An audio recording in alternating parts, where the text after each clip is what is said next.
这台铁的车票已经29年拢无起价啊！今年开始台铁公司化，大家拢咧看这票钱敢会起。交通部表示，过外月进前都和台铁讨论过，苏当时是决定讲，希望台铁等整体分析后完整，才过来讨论。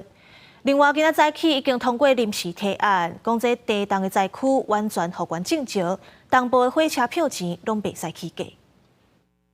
台铁今年册公司化了后，已经29年无起的票价，敢是会得调整，引起各界关注。第一台台铁经纪立法院核准铁路运价率公式合理报酬率3%至5%，试算出3个方案。调整了后，基本汇率分别是一个人1公里1.98块至2.11块不等，起的幅度差不多是35.62%至44.52%不等。早起交通部处长吴湘林伫立法院表示，过外月进前确实有甲台铁公司讨论调整票价。不过，因为迄当阵相关的分析也无完整，所以希望台铁会当早登去建议。台铁公司所提出来的一些相关的分析，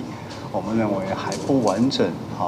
可能这些分析需要包括一些它营运的基本条件，还有一些外在社会经济以及我们这个运输市场上供需中间的这些变化。吴湘林表示，了解到台铁提出的3个方案是过去讨论的方案。毋是即卖咧执行的，按算下半年会提出。到时台铁调整票价是虾米款的内容会较清楚。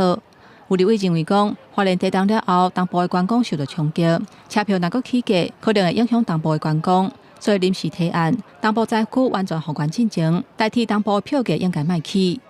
因为它是灾区，所以我这2年3年维持票价的原定。针对花东的相关台铁的这些如果说有涨价与否我们来讨论是否给予专案的这样的一个补助其实也达到同样的效果了。针对灾区或者其他的特别的专案，我们在那种情况改善之前，我们去动涨，这个部分我觉得可以是考虑。吴湘林表示，目前东部的运量甲服务的品质已经有提升，在东部灾区完全互关进前，代替东部的票价袂起。记者综合报道。